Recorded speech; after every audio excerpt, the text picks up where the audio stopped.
So, welcome to our premiere episode of Instant Payments Decoded. I'm Marcia Klingensmith. I'm the Instant Payments Maven. I've worked at Tier 1 financial institutions, so I understand the challenges that you guys are facing every day with competing priorities, budget constraints, regulatory pressures. So, it's a lot to juggle, I know. And you might be thinking, instant payments, that's tomorrow's problem. I've got fires I'm putting out today. But what if I told you guys that instant payments actually could help you extinguish those fires? So, in these series that I'm doing, these Instant Payments Decoded webcasts, we're going to be exploring how real time payments is more than just a faster transaction.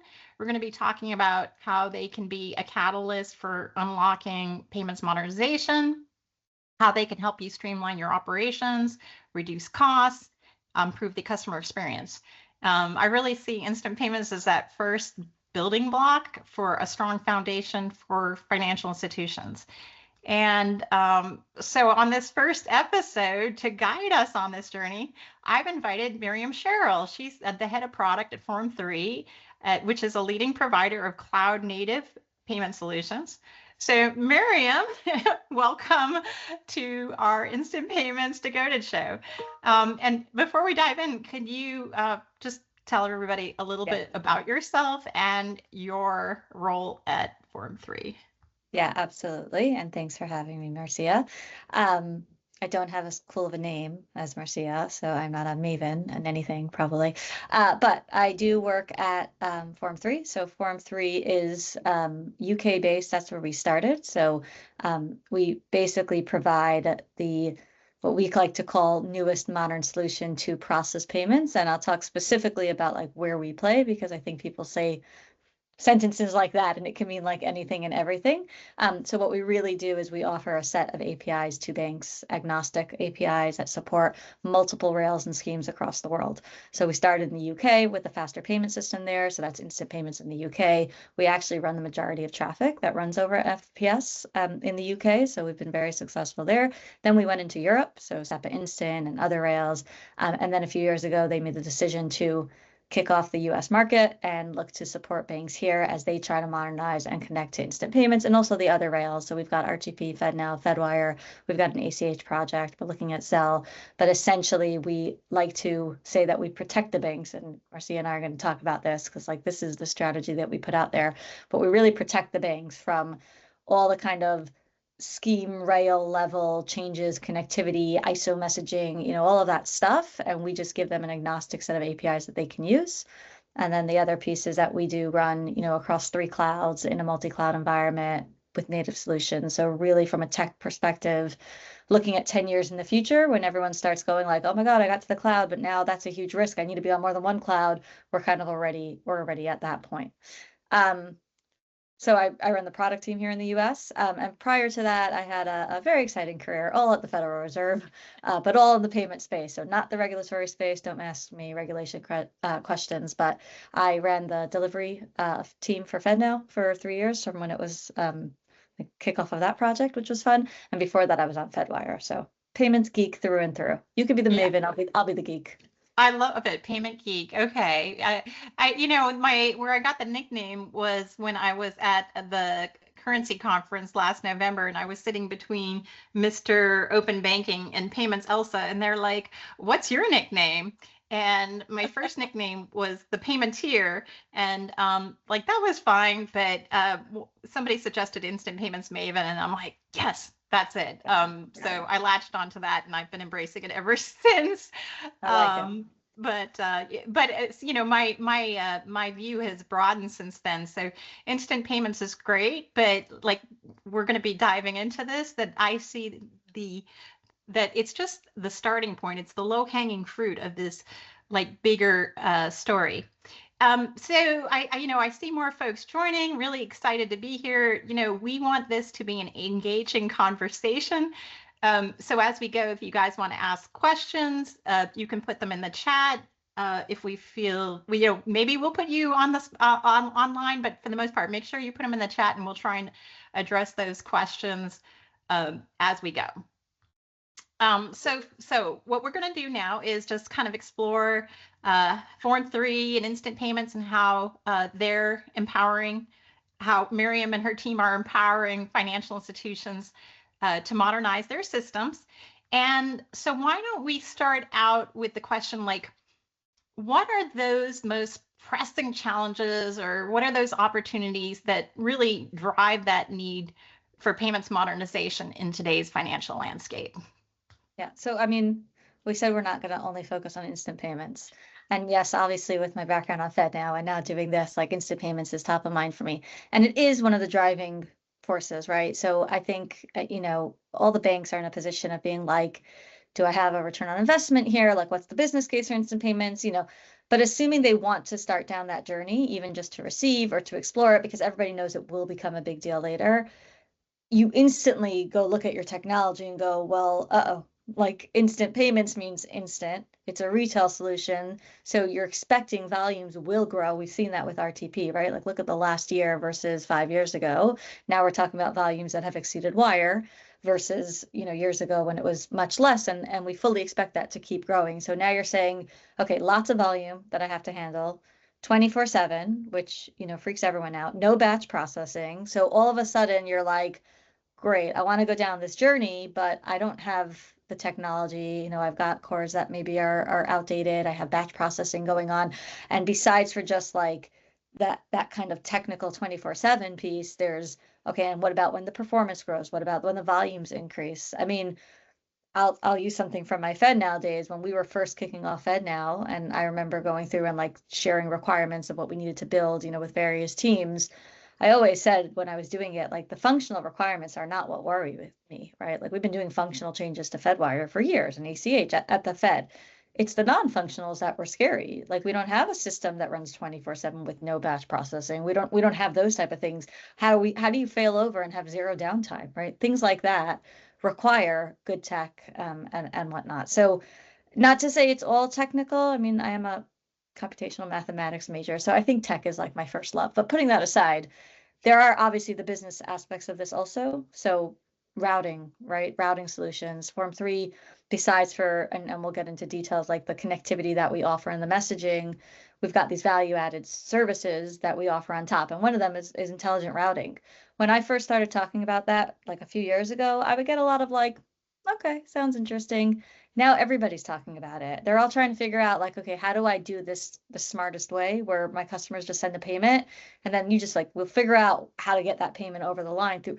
But that type of solution where you're doing routing and you can do it fast and you can base it off of speed or cost or anything like that, that requires modern technology, right? Like all these new things that are coming, they require all this like modern technology. And I think as banks step back and look at that, it's a really big, right? It's like a really big thing to try to address.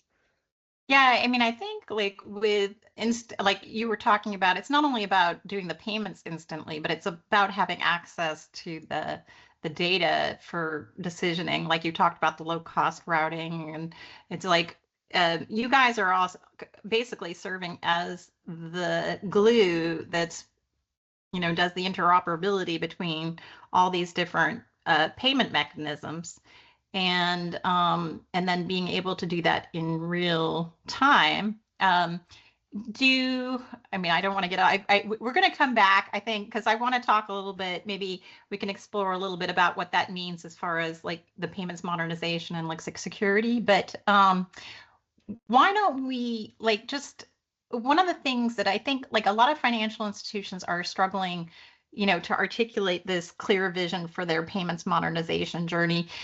We know that like building a business case has been one of the challenges that I've seen, like as I talk to financial institutions. And, I think a lot of financial institutions are having a tough time justifying like instant payments by itself. And so can you talk about like how do you help these financial institutions define their goals or prioritize the effort, especially in this context of instant payments, and maybe even touch on ISO 20022 in the mix?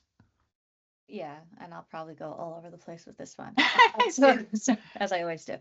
So a few things. I mean, first of all, one of the strategies, especially in the US, right? Like we're in a different place depending on which jurisdiction we're talking about. In the UK, our conversations that we're having with banks are very different. FPS is very well established there, and it's largely used by many institutions. And so there isn't a conversation about like, how do we help convince you that instant payments is important? You have to go on this journey, et cetera. Those conversations are more about like, how do we help talk you through what a technology strategy is to modernize, right? Because you can't just be like, yeah, get on, do everything at the same time, upgrade your core, update this, go 24/7, use us, do that, like you can't do it all at the same time. So we obviously always talk about like a crawl, walk, run approach. One of the things that we do, and we work really closely with our customers to do, is say, listen, we act as that first step protection layer to allow you to go modernize more slowly or in the way that you need to. So we build this kind of abstraction layer, for lack of a better word, from the different rails and schemes that you're connecting to. So instead of having to do the work to like modernize everything and then also connect to, let's use FedNow as an example, and build that ISO messaging and get it right, we're like, listen, we will give you APIs. So from that perspective, you're integrating into our APIs.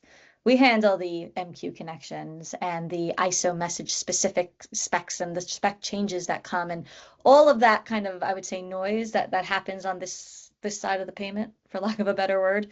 That's all the same for every single bank, right? There's no bank that needs to do anything different in that space. They can't do anything different. It's a spec. You have to follow it. So we basically say, instead of you having to worry about that as you modernize, we'll do that piece for you. And now you're abstracted from it. So now you can look at modernizing your channels, your core, whatever you want to do. But all of that from the actual connection layer, it's just an integration to our API. Like that's all you have to worry about. As you're modernizing that, you just tell us like, okay, hey, I'm changing this channel. You're gonna now get the payment through this piece instead of through that channel, right? So it doesn't have to be this complex web that you're doing it all at the same time, because we've kind of abstracted that for you. We do that with this orchestration layer in the API. So if you think about a payment, if you think about it in a typical, right, you've got a channel, it initiates as a payment, and then you have to check like the core, and you have to check if there's a dollar amount, and then potentially you go to like hold the money, and then you go to your fraud system, and then you get that answer, and then you go to your sanction system, and then finally you're ready to pay the payment, to send the payment. And if that's all connected like that, then essentially you have to upgrade all of it at the same time to be modern in order to make this happen. But if you don't connect it that way, and instead you just kind of have this abstraction layer that it's all connecting into, then you don't have to upgrade every one of those at the same time.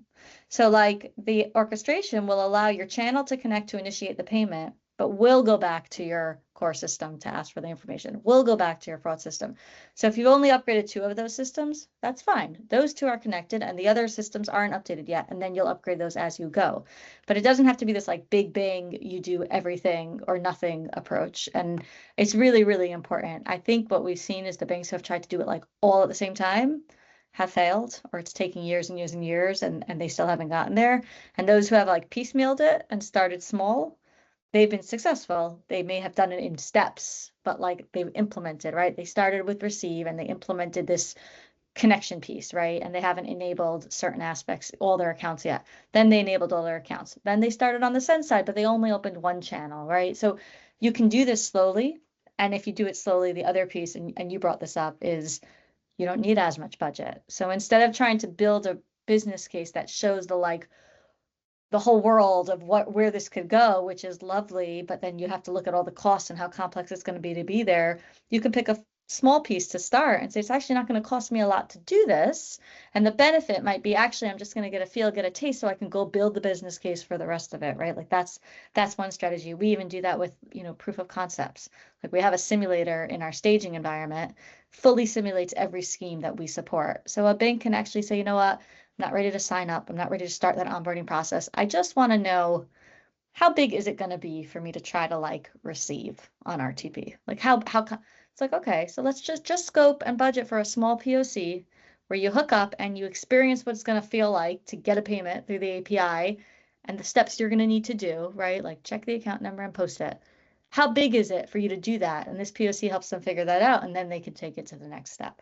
I told you I would go all over the place, so I'm going to stop talking. Actually, that aligns perfectly with how I think about it, because like you mentioned, banks have been dealing with these mainframe legacy systems for forever, and nobody likes their legacy systems because it holds them back from innovating. Like I've heard of, banks maybe are working on, because of the cost of deposits right now, rather than prioritizing instant payments. Like I think one of the things banks are prioritizing is, trying to attract small businesses, which, by the way, instant payments is a great tool for small businesses because it helps them manage cash flow, or even bigger businesses.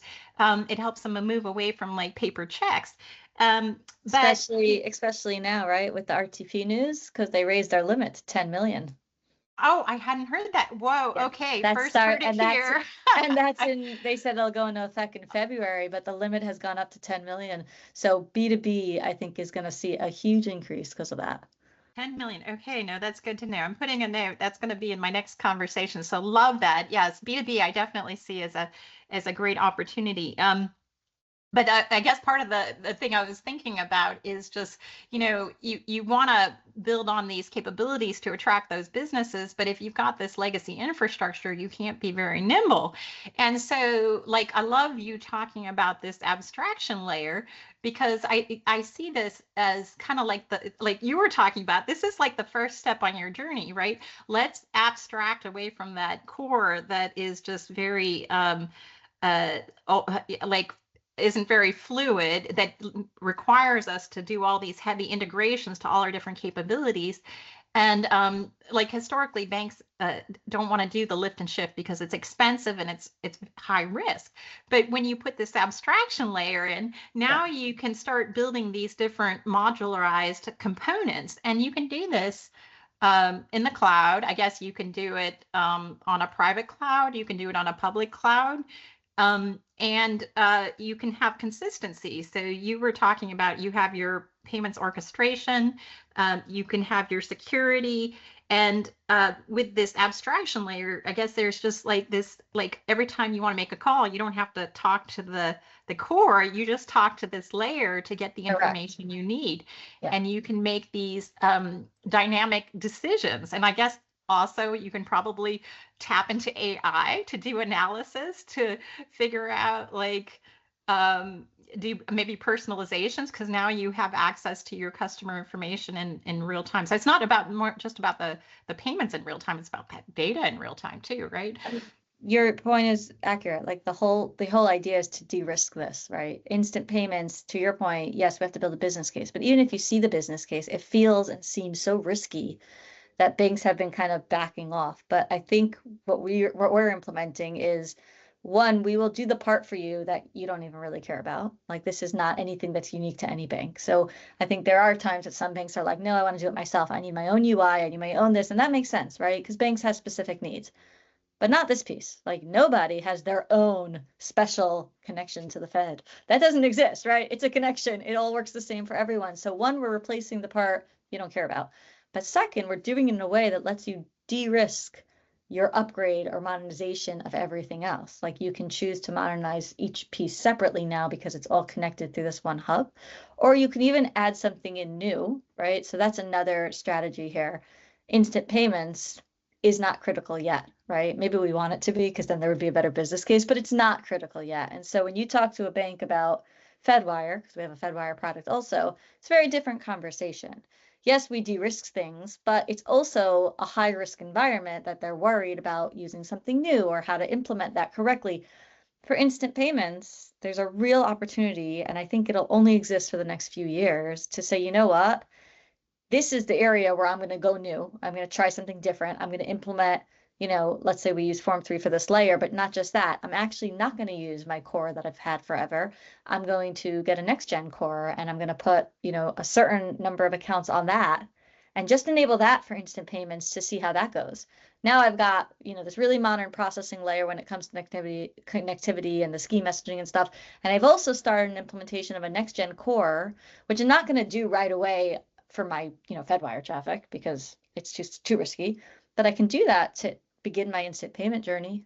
And then when I get comfortable with it, I have a core that's 24/7 that has no batch processing that, runs seamlessly, and I'm comfortable with it already. Now it's a whole lot less risky to go apply that to everything else I'm doing. So it's an opportunity here to like use this new world that we're getting into that isn't risky yet to take in the new tech and the stuff that you'd be too nervous to do. And that'll de-risk it for doing it for the more critical infrastructure as well. And we have like next gen cores that we partner with who already have integrations to us for specifically this strategy. Some of the larger banks we talk to, that's not the path. They just want the connectivity piece, and that's fine. Like we offer very not into like you have to take all or nothing. You can pick or choose. But we're seeing this strategy of actually to explore instant payments and to get into this space, I'm going to go really high tech all the way. And then I'm going to leverage that for my legacy systems once I feel comfortable. I love that idea and that approach. And I wonder if anybody, like, are there any folks on the call that are already kind of looking at that, like are toying around with kind of modernizing their infrastructure either through instant payments or that's just as part of their progression? Like how many, I wish I could raise hands. We're not doing right. I don't think we can raise hands right now, but does anybody want to share in the chat anything on your journey?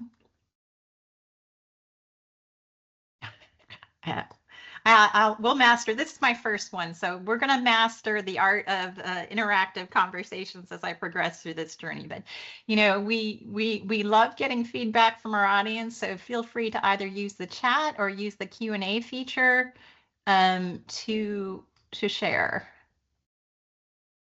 So okay, let me see if I can just I don't want to take up too much time doing this, but whoopsie.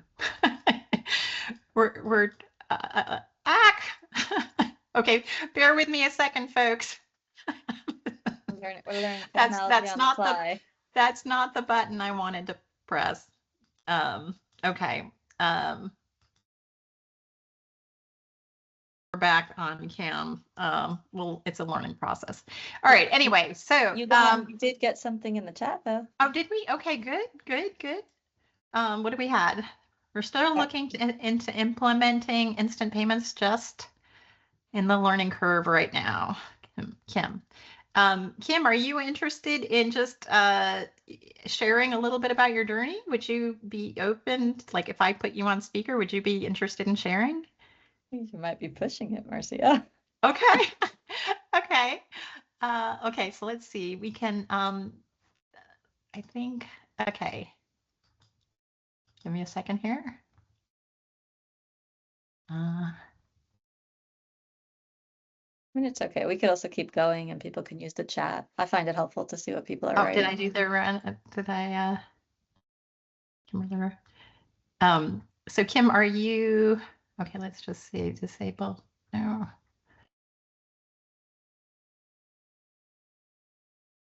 All right, well, so we'll catch up with the chat in a minute. So let's move on to the next, okay. Can everyone introduce themselves and say where they're, I love that. You guys want to introduce yourselves and say where you are with your instant payments and why you're here? Yeah, I can't, let me see if I can unmute. I clicked on the. Well, why don't everyone could do it maybe in the chat while we keep going, and then we'll go back to it. That could work also. Yeah, let's go back to it. Okay.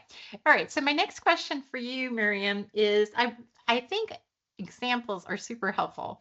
So could you just share an example, whether it's, I don't know, US or Europe or some financial institution that you feel did a great job of modernizing their payments infrastructure? Yeah, so I will. Any challenges, milestones, anything like outcomes and that kind of thing. Okay. Yeah, and I will use a UK example because I think, in the US we're more new, and one of the things that we're leveraging is all of our experience in the UK. Like it's been hugely helpful to see how banks there have done this because they're so far ahead. I hate saying that because I feel like the whole like the US is behind thing is like so trite, but for various good reasons, valid reasons, the US isn't as far as like the UK is. So I'm going to use Nationwide. Nationwide's one of our customers in the UK, and they're rather large, and they do a lot of payment transactions, and so we are their provider for FPS.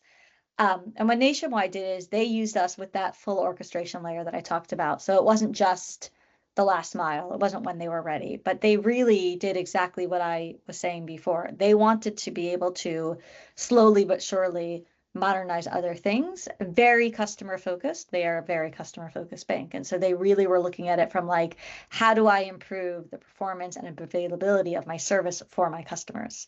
And so they migrated like 95%, if not more, of their traffic to us by first implementing kind of our agnostic, like they connected to our API and they used the orchestration. And the orchestration has these tasks in it. So when they initiate a payment, it goes back to any system on their end that needs to, multiple systems, right? Until we're ready to go send the payment for them. So it allowed them to be able to say like, okay, we did this piece first, Form3 is processing all those payments. Now I'm going to, upgrade this channel or upgrade this system or enhance this piece. And it avoided any downtime as they went through the rest of their modernization journey, because we are always able to continue processing. And they were primarily focused on that. So they got, this kind of single integration layer for all their payments related stuff. They were able to slowly upgrade their core banking as they were, once they've migrated over to us. And then what they actually shared with us, which was very interesting, is that they instantly saw how like regular maintenance, they can now complete it on all their systems without any downtime, because they had us abstracting them from where they would have to like turn a system off and it would make everything go down. And they saved pretty significantly on their infrastructure and operational costs, which is like a metric. I wish I had numbers I could put out there that I'm trying to gather, because I think that is a benefit that we provide that gets kind of undersold, where it's not just like, okay, now you have the most modern tech out there. Modern tech tends to be cheaper. So instead of having your own MQ servers and whatnot that you're maintaining and updating and keeping support for, you're using us, and it's just an API integration. So all costs associated with that have gone away. All operational costs with maintaining that, with dealing with the back and forth of messages that get put into an exception mode, goes away. And that I don't think was their focus when they signed up with us, but they came back and said that they saw that kind of increased savings. That was really cool.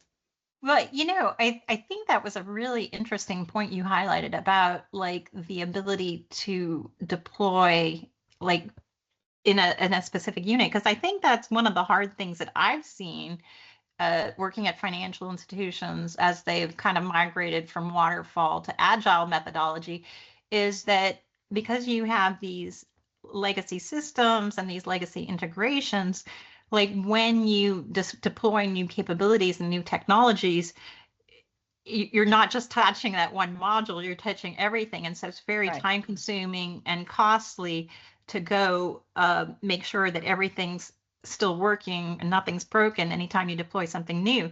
So one of the exciting things about a capability like what you're bringing to the table is the fact that changes can be made in a little silo, in a little pocket, and you don't have to worry about breaking anything in other parts of the organization. And so like that's huge when you're bringing things to market, and that's actually that can actually, I think, help transform banks and turn them into more like fintechs, because fintechs are able to nimbly deploy.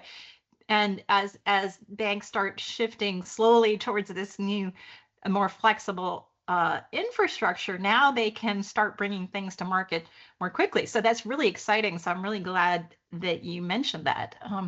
And I see the speed to get like new products out there, right? Just increases, because you don't have to worry about the whole end-to-end journey. You can just worry about that new product that you want to put out there, and the rest of it will work on its own. So yeah. I'm looking to see if there's no questions in the chat, but we're getting some of the intros conversation, yeah, which is helpful. Yeah. Okay. Yeah, we've got Shrishti, who's from UPI and can share some insights later on. And I'm curious too about because Kimberly, you mentioned that you're exploring instant payments. Like maybe you could put into the chat, like maybe some of the questions or concerns that you have like as you guys are evaluating it, because we'd be happy to talk to that. And then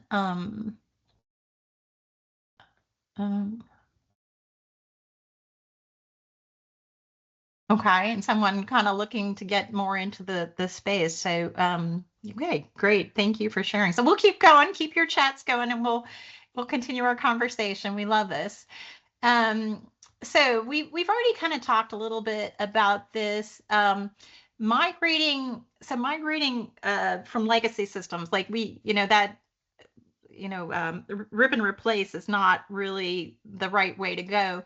But what you've talked a little bit some, but can you just kind of reinforce what are some of those like common strategies that you guys use to help financial institutions migrate to a more modern platform? And is there different approaches, but depending on the size of the organization or any nuances that? Yeah. I mean, so we talked about some of this before, right? Like that crawl, walk, run approach. Definitely about, do this as step one. So like make yourself agnostic. I will say that one of the nuances we see very specifically is like if you're already live on some of these schemes versus if you're brand new, right? That's a really different thing you have to think about. And I say that because what we're seeing, and many banks who are talking to us, they're not actually looking to do this for the first time. They did this 7 years ago or 8 years ago, right, with RTP. But when RTP got started, and it was great because it was the first of this kind, a lot of the banks put in solutions that worked very well for the time. But now that the volumes are growing increasingly significantly, right? And as I just said, RTP raised its 10 million. So I expect we're going to see a bunch more B2B start moving onto the rails. A lot of those banks are actually saying, now I need to modernize, right? Like they didn't do the modernization piece of this journey like you and I are talking about. They just did the tactical, get my connection up, be able to support the 24/7 with, the little maintenance that's allowed, et cetera. And now they're all going, no, that's not good enough anymore. I need to upgrade and make sure that I'm truly 24/7, because now when I go down, my customers are mad because they can't send payments during that time. And I can't actually keep up with the TPS, which is the transaction per second that I need to keep up with, right? Because there are very significant rules around how many seconds these things can take. And I can't keep up with how many transactions are actually coming in at once, because now so many more banks are sending, and we're seeing millions of payments and at a peak because somebody sent their payroll, right? So they're actually looking to upgrade their systems. And so that's two very different paths, because I said before, you can take this journey and say, as a brand new participant in the instant payment world, where I expect that I'm going to start by receiving, and maybe I'll use, Form3 and use it next gen core and just put some accounts there and then slowly add to it. That's fine. But if you're a bank that's already sending 10 million transactions, there's a different journey there. You're not going to just jump to use Form3 to replace all of it at the same time, just from a technology strategy. And so there we say, actually, you might want to do the backwards thing. You might want to say, I'm going to connect with you guys, but I'm going to start by sending and only sending certain bits of my traffic, because you can have multiple sending points on these networks, but you can only receive through one. So if I start with sending through you guys for some resiliency, let's say, and I just send a little low percentage, now I see that that's up and running. Now I slowly start moving my systems to be able to connect to your API. I'll move more and more traffic, and now I'm ready to actually go big bang and move all my receive to you as well. So that's the strategy for banks that are already there, but just need to upgrade everything because our tech won't keep up. The newer banks who are looking to do this, so Kimberly might be a great example, I would say, no, actually, you guys should look at starting fresh, going with the best tech that's out there, so that you in 10 years won't be in the position of saying like, oops, I got to go upgrade everything because I did it with this tactical solution that's really not going to keep up with what I need. And you can do it slowly and just start by receiving. I would say if we find a way to unmute Kimberly, or if she wants to put it in the chat, I am always fascinated when I hear every bank tell me which rail they're going with first. So like RTP first and then FedNow, I've been hearing it a lot from banks. I wonder, like, so what I tell all the banks that are talking to us is RTP and FedNow to receive, you should do both. And really you should do them at the same time. Because if you're using a good provider, and I will selfishly say, I think we're a good provider, but really most of the good providers are doing this, you can do it once agnostically.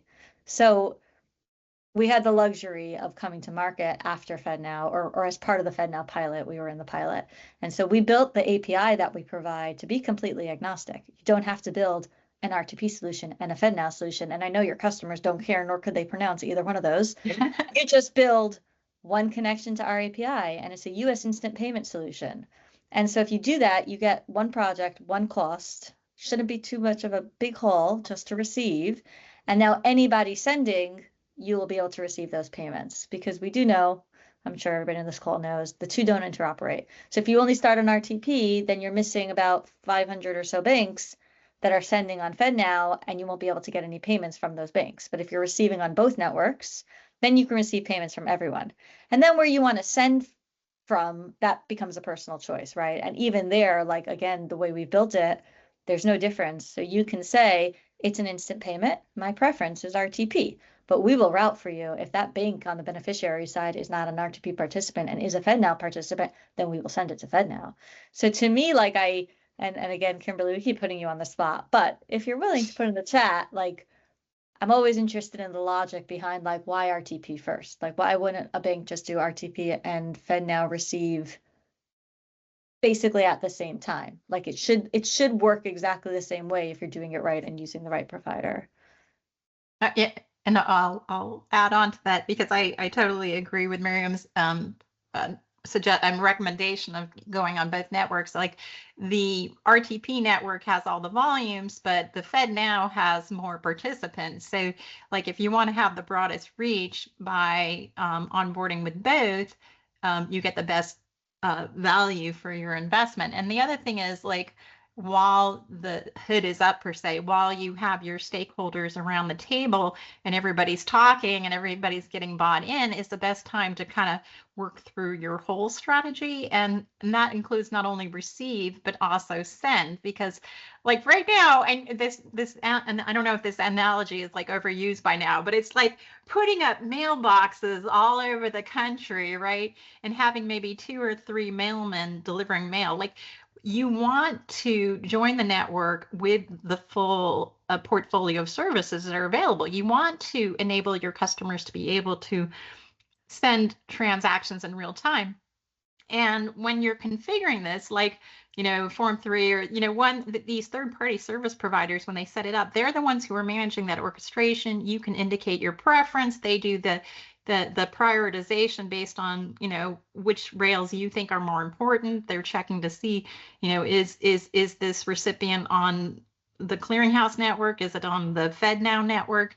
Do we need to send it via another payment method? So they make that decision.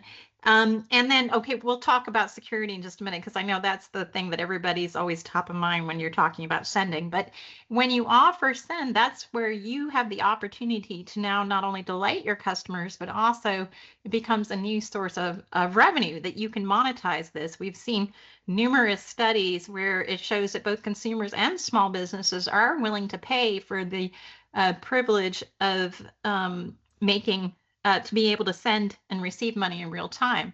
A lot of people, 72% of Americans live paycheck to paycheck. This is a great tool for them to help manage their finances. 80% of businesses fail due to cash flow challenges. This really helps them with that. And so really thinking about that holistically. And yeah, there's a few. So for those of you who are dropping, by the way, I will make this recording available on my YouTube channel. So at the end of this, if you drop and you miss some really good nuggets, we'll have the link available later so you guys can go and listen to the recording. So don't feel like you're missing out if you can't stay for the whole thing. I wanted to touch on, and I don't know if I'm going to pronounce this right, Srishti?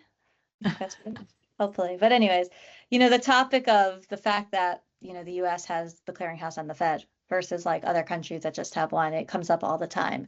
What I find really interesting is it's not new with instant payments. Like, everybody kind of jumps on it with RTP and FedNow. And I'm like, listen, we've always had 2 rails.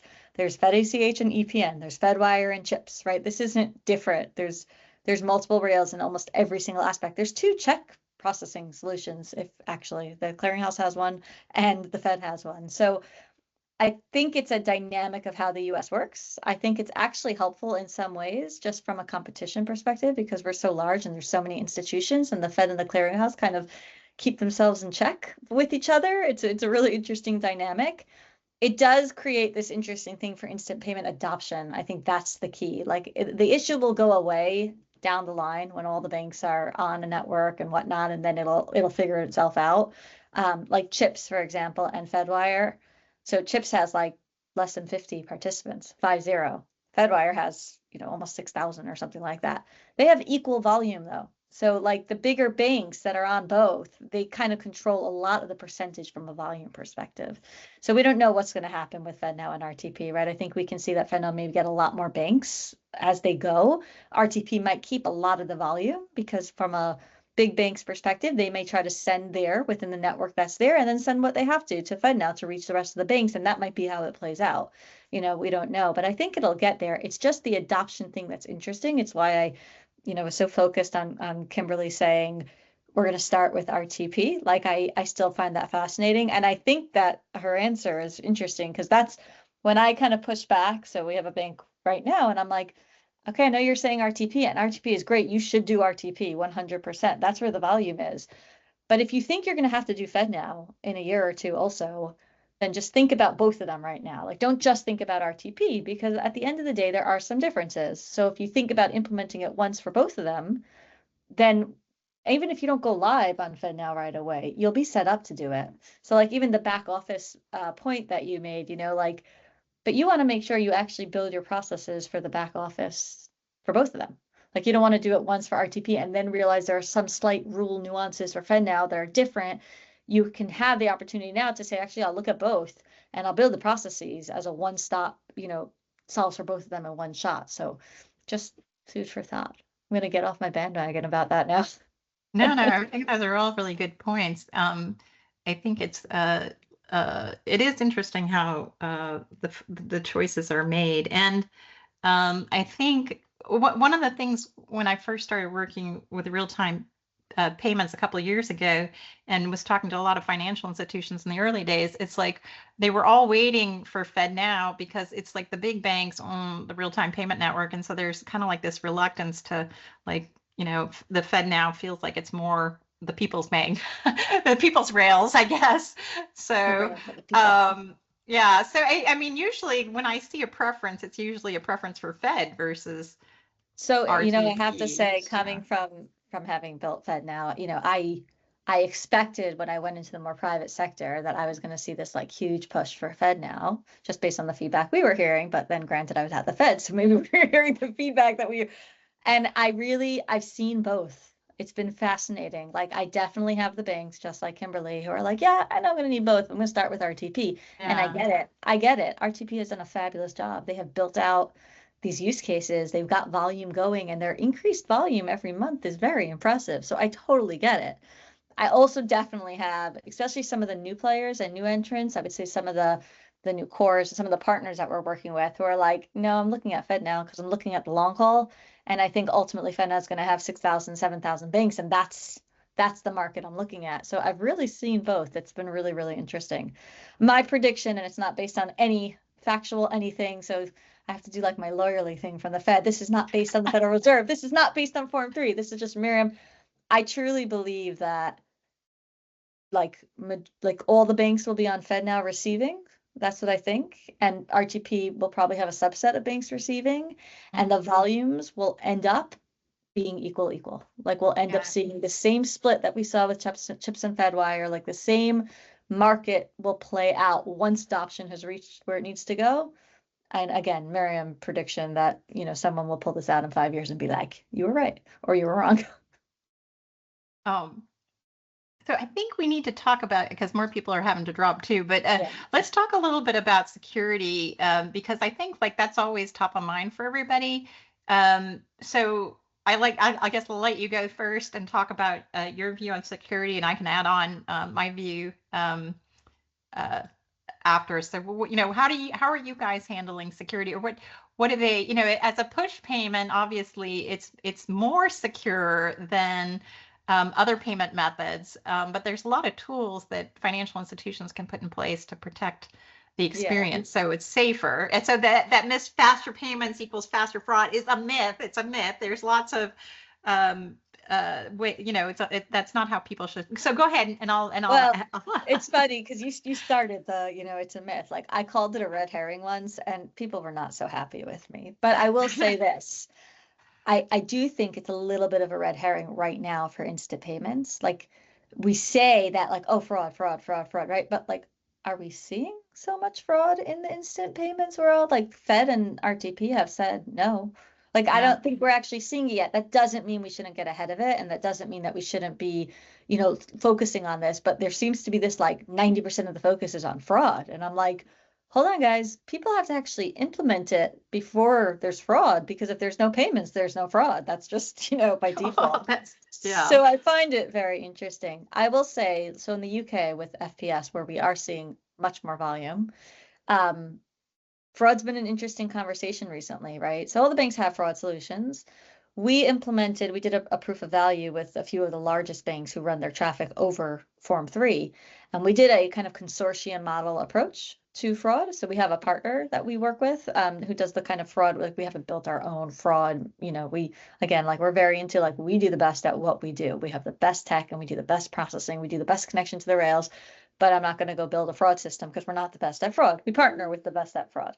But what we did do was use consortium level data. So we got an agreement with these 3 banks that actually none of you want the other one to see your data. We understand that, but we have the data. So what if we actually will give you scoring from a fraud perspective based on all 3 of your data? So instead of it just being that you get a result based on yours, you get results based on much more data. And they saw significant improvement. Like they were doing it as on top of their existing fraud solution, not a replacement. And they saw significant like, oh, actually we had more, actual positives as opposed to false positives and things like that. And so it was really, really valuable.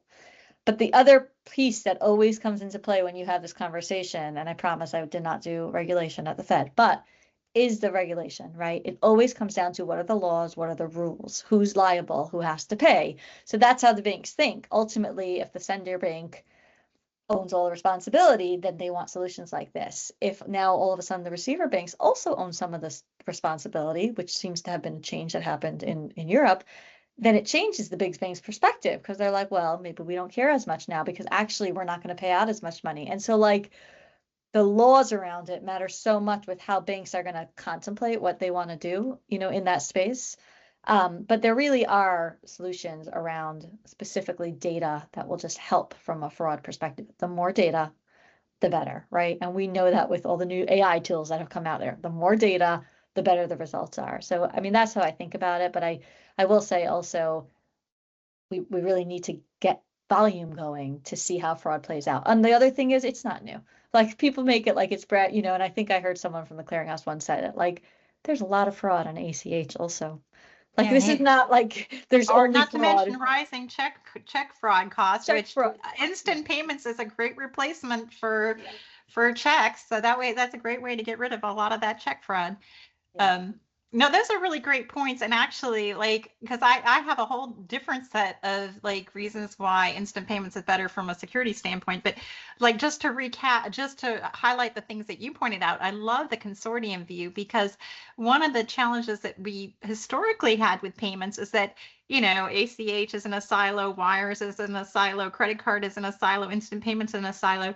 But when fraudsters get access to information, like they're going across all the banks, they're going across all the payment channels. And so the ability to get that consortium view and look at data across payment types is gold. And so, and to your point, like getting banks to agree, like they don't want to admit like they have fraud. They don't want to expose like how much fraud they have. And so they historically don't like to collaborate. So the fact that you're able to get them to agree and do it in, kind of like a privacy secure manner is huge. So kudos on that. I would love to see more of that happening in the industry. When liability shift is also interesting, like UK, you mentioned that they're kind of having that equal balance. I think the flip side of that is like just the fact that it's instant. Like most payments, you don't get notified when the receiver gets the money. And with instant payments, both the sender and the receiver are notified in real time. Yes, this went through. And so if it went to the wrong party and you're talking to your friend, I just sent you $25 and it's like, oh, I didn't get it. Well, then something happened, right? So you have that ability to communicate in like real time to, yeah. But the problem there is they're irrevocable. Like, I think that's, what worries people. Like, I'll be on the phone with you and you'll be like, I didn't get it. And then I have to go try to get that money back when theoretically it's irrevocable. That money doesn't have to come back to me.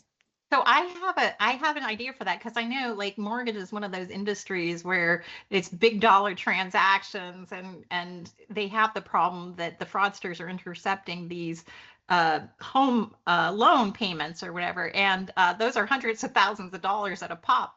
And so I think like you could do the micro payment, right? First, let me do like a 1 penny transaction via instant and make sure I know who's the recipient and it's getting to the right place. And then, so it could be like a best practice or an automated Definitely thing where you're testing and validating when it's a maybe over a certain threshold. You could have this pre-validation and then the actual thing to and the make sure. confirmation of payee, right? Like, we need that space to take off more as well. But again, I think the reason it hasn't is not because there isn't solutions in confirmation of payee that will help this. It's because there's not enough volume yet to get confirmation of payee going yet. Well, I think too, like in the US, because we have the new open banking 1033 regulation, which, by the way, for anybody who's still left on the call, I'm going to have an open banking webcast in 2 weeks. So join that if you want to hear more about open banking.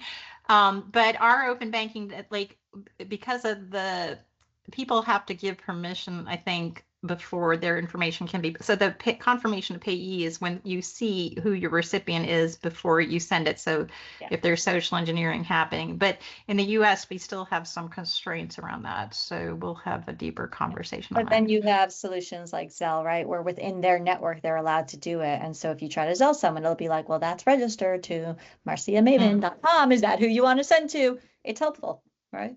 Yeah, no, that's a good point. No, good point. So some of the other things that come into play with like send, and like Miriam was mentioning, this isn't new, right? When you're sending money to people today, like when you're doing like, I guess because we were talking B2B especially, there's so many different controls for these payments. So it could be, there's, if you're over a certain amount, maybe there's a secondary approver, or maybe you put caps on what the transactions are per day or per category. And in fact, like for financial institutions, like when you're with the receive, like you have to accept all the payments that are going over the wire towards you. But when you're setting up your customers for send capabilities, you don't even have to, like Miriam just said, $10 million, but you're not going to open it up to $10 million for your customers. What it's probably going to be is like, oh, this customer, like I know their business, I know how much money they do, so I'm going to give them a $10 million limit. Or, when you're first starting out, you can do like smaller limits and then increase them, or you can have an exception process where, maybe normally they do, 50,000, but once a month they have a $10 million thing. So you can have a process where this either you lift the limit for that window of time, or you can have somebody call you, so there are things you can do. There's lots of options to ensure that the risk level is managed to a level that you guys feel comfortable with. Yeah, I agree. Fraud has skyrocketed in India. Shrishti, maybe you and I can have a UPI session. We'll have to schedule that. Let's connect on that. I would love to do one just on UPI. UPI is one of the biggest, right, instant payment networks in the world. So I think that's one. I know in my FedNow days we went and like studied it and how it worked and all of that. So all those insights would be really, really helpful. Oh, okay. So I'm going to say tune into that. We'll have more. Sky. I'll come to that one. Okay. So do you want to answer those questions, or do we? Are there questions? Are there any questions? Okay. So so I have. How are we doing on time? Probably just a few minutes, because. Let's see. Could you give? Maybe we should. We have 7 minutes. I mean, do you want to talk more about like ISO 20022? By the way, you hear here first. It's called the Financial Rosetta Stone. That's my nickname because I feel like ISO 20022 has such transformative power across the payments industry. So just planting the seed. So if any of you guys have a conversation, just say, I heard it on Instant Payments Maven. It's called the Financial Rosetta Stone and we need it. we need to pay attention. We need to leverage it for monetization and all sorts of fun stuff. Go ahead. Sorry. No, Tell we me. could, I mean, maybe the ISO just, briefly. So, I think ISO 20022 has a lot of value. I mean, I've done multiple like webinars and panels. That was my topic at Money 2020, actually, with Frank from the Fed, who like I consider to be the ISO Maven. Ooh, I'm going to call him the ISO Maven. It's a good one. Anyways, but I do think that what's critical there is how it gets used and how it gets implemented. And I think that there's a lot of people who think of it as like the message is the reason. It's not the message, it's the data. It's the data that it allows for, right? You don't have to use a ISO message to make it, to meet the standard. So like, for example, we have, right, I said we give an API to our customers. We're not giving them an ISO API or an ISO message. It's ISO compliant. It maps to everything ISO related, but it's not only that, because FPS, for example, is not even on ISO yet. And even when you're on ISO, right, like think about RTP and Fed now, they're both on ISO 20022. And yet there are differences in their message specs, right? As from something as basic as a return being a PAX 08 on TCH, but it's a PAX 04 on Fed now, to other nuanced things. And so what we do is, listen, we want to let our banks take full advantage of all the data that's available in ISO. So we will map it into our API, but the API makes it be more flexible. Things are optional. They're not always required. It gives you like allowances to add more data. And so that way the struggle banks are having with like, but I can't leverage this data yet, or I can't plug it into all my tools. The fraud tools don't even support half that data yet. So we're saying, you know what, that's fine. If you use it from our API, then you get to take advantage of it where and when you can. And it goes right back to that modernization journey. Instead of them having to make a decision on like, no, I need a translation layer that's going to remove half this data and that's what I'm going to use everywhere, we say it's all in the API. If your channel can use it, great, then use it for your channel. Your fraud system can't use it, then when you integrate your fraud system, you won't take advantage of that data yet. Your core can use it. Like you can pick for every single system when you want to use the data or when you can't use the data yet. And then when you modernize, you'll be able to use the data. But I think what many banks are doing is they're putting this translation layer really up front, where it really limits the benefit, because they're kind of just like, well, we have to do something to meet the, let's say FedWire modernization date. So we're putting this thing in front, and then we're just going back to just the basic data that we had before. And then they don't even have an opportunity to leverage all that great data that's going to start coming in. Like they kind of lost it. So we found a way to kind of make sure that they have access to that and that they could slowly start figuring out when and how to use it without it causing issues for them, that it's all just coming right away. Like that's, I think, how, it's great, but there's also challenges with it. And so trying to take it, like think about both of those things at the same time.